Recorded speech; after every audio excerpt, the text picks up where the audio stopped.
G'day and welcome to the vlog, another vlog, number who knows, who cares. And today, first up, I want to apologise to Casey Neistat for calling him an arse. No, nobody's said you should apologise. I just figured, hey, I don't know Casey, do I?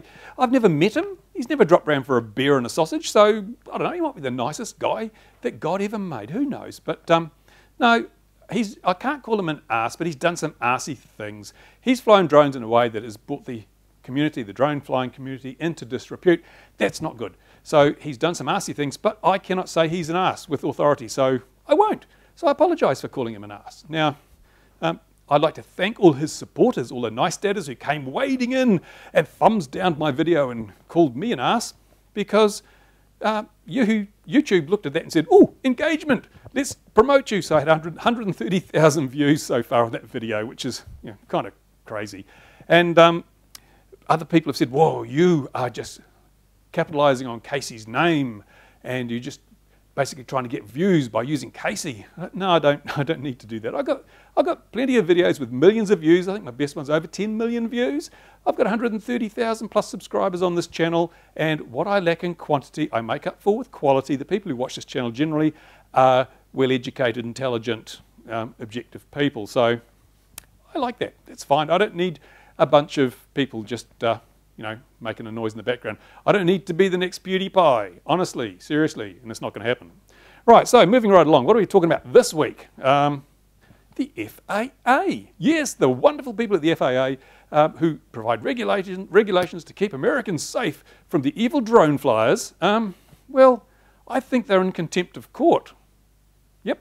Now, there's a guy in America, I think he's been accused of child pornography crimes, and the police, when the courts ordered him to unlock his phone, and he refused, under pleading Fifth Amendment. And so they locked him up for contempt of court, and he's been in jail for quite a while now. He refused to follow the orders of the court. That's contempt, and you can get put in jail. You can get fined and put in jail. Now, the courts ordered the FAA to rescind their regulations that required the mandatory regulation of drones. Right? If there was a breach of Section 336, John Taylor proved that, so the court said that is vacated. You may not force people to register their drones. But have you been to the FAA website recently? If you have, you could be forgiven for thinking that you had to register your drone still. The FAA clearly is in contempt of the court ruling, if their website's an indication. So what's going on there? Let's lock the buggers up. Come on, if it's good enough to lock up some would-be kiddie porn guy, lock up these idiots that are telling lies about whether you have to register your drone or not. Come on. Do we have two sets of rules? Of course we do. There's always two sets of rules. One for the people who make the rules and one for the rest of us who have to follow them. Not good enough. I hate hypocrisy. Anyway, on the subject of the FAA, now because that registration thing got thrown out and the FAA were very clearly reminded that you cannot make new rules, they're going through the back door. Yeah, in conjunction with Senator Feinstein and a few others, they want to introduce the drone federalism bill. And that is something that basically, it's very clever, right? So the FAA cannot make new rules. The courts have ordered that. You may not make new rules. So what do? They go around to all the independent states in America and say, you make the rules. We'll tell you what to make. You make them. And they want to get together, all the states, federalize the regulations, which means all the states create their own regulations, but they are all exactly the same and controlled by the FAA, who dictate what those regulations will be. It's a clever way to dodge the ruling of the court. The FAA can, that way, they can pass whatever regulations they like, but it's done at a state level, which is not controlled by Section 336. You guys out there in America, you need to be very careful of this, otherwise you're going to find that once this federalism bill goes through, you're completely on your own, and there's no legal protection against what the FAA can do to restrict what you do and force you to register and take your firstborn and whatever, make you worship goodness knows what. So yeah, be really careful. If they can sneak this in, you're buggered, right? So take care. Right, now, enough of the FAA. Let's move along. Let's castigate another regulator. Oh, let's try New Zealand. The CAA, what have they been doing wrong recently? Oh, well, look at this picture, will you? There we go. That's an Airbus AS350 helicopter, Eurocopter, I think. It's a quite expensive, I think millions of dollars, turbine-powered helicopter. And what you can see there is the exhaust duct, and it's got a big dent in it. Look at the huge dent in that exhaust duct. What would have caused that, do you think? Well, if you look at the picture, you see there's an old Phantom on the ground, upside down. And the assertion is that this phantom caused that dent. And the pictures I've got here have been taken from a presentation that CAA has been giving. So they are basically saying this drone hit this helicopter. It was on the ground, wasn't in the air, so it's not a mid-air collision, but the drone hit the helicopter, made that dent. Well, what? I really honestly disbelieve that. Why? Well, that duct is made from a high nickel alloy such as Inconel or Hastelloy, and these are really, really strong metals. They are very strong metals. In fact, they have a Young's modulus, which is twice that of titanium. Very strong. So the material itself is very strong, and because it's rolled into a curve, it's even stronger. And if you look at the edge of the duct, you can see there's a rolled bead, which is a three-dimensional curve, which makes it even stronger. And then if you look back a bit from the intake, you'll see that it joins onto another part of the duct. So it's lapped, there's two thicknesses, and it's bolted together, which makes it even stronger. And they're trying to make us believe that this little plastic drone caused that massive dent. Seriously? I'm sorry, but I would put this in the category of disinformation. Now, CAA, obviously, they get a lot of money from the manned aviation industry. That's where most of their revenues come from. So naturally, they're going to favour the manned aviation industry. But that does not mean that they should take whatever's given to them at face value and represent it as fact. Now, I hear that CAA do have their doubts about the veracity of the claims associated with these pictures, but they didn't choose to voice that scepticism as part of that presentation. They presented it as fact, and that is just not good enough. It is bullshit. And if that's the level of ethics and objectivity we're getting from our regulator, then how the hell are they going to encourage people? You cannot get people to follow regulations unless you have their respect. That is just, you've blown your respect right out of the water.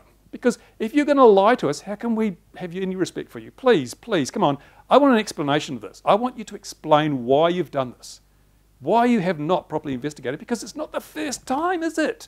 A year or so ago, CAA rolled out their drone incident figures, and I've mentioned this in a vlog before, and they claimed that there were 170 or something odd incidents reported involving drones. When a third party investigated those incidents, it turned out there was only about 120 something, because some of the incidents had been reported multiple times and they were treated as separate incidents. No, they weren't. So immediately, their information, they were misleading people again. It was disinformation. And then once the actual incidents were analysed, there were only a tiny handful of them that actually really represented a risk to person or property. So most of them are like drone scene, or in this YouTube video, a drone crashed, or something like that. Excuse me, that's not an incident. It may be a report, but it's not an incident. So you have bullshitted. And if you look at the number of drone incidents compared to the number of incidents involving manned aviation without drones, it's a tiny, tiny percentage.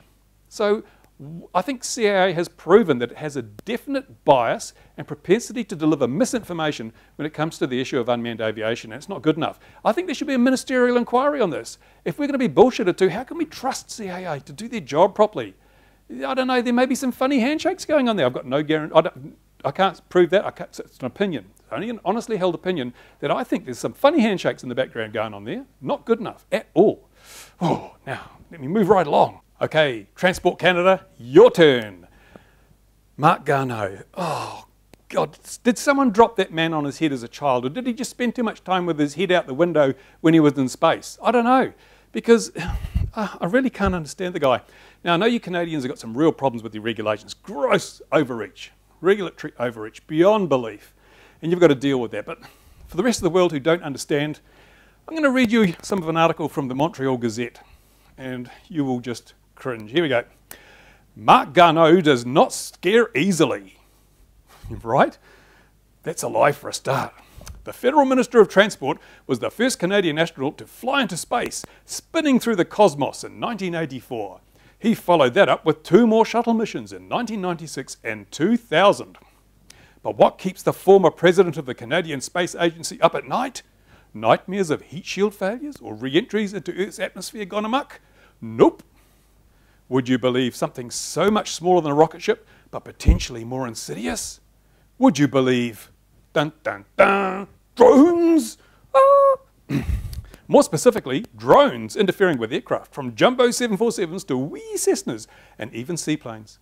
There have already been numerous reports this year of near collisions between drones and airplanes. With unregulated recreational drones soaring in popularity, Garneau fears a catastrophe could be just around the corner.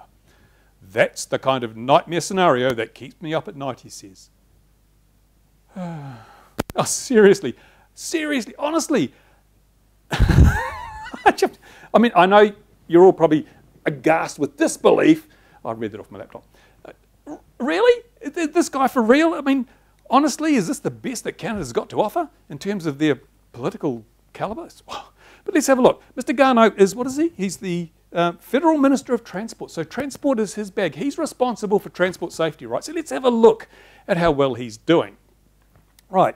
In 2015, 1,858 people died on Canada's roads. Mr. Garneau, why aren't you doing something about that? 1,858 people. That's a lot of Canadians to die on your roads. How many people died as a result of recreational drone use? Let me see. Can I count that high? None. And now, let's have a look also. What about manned aviation?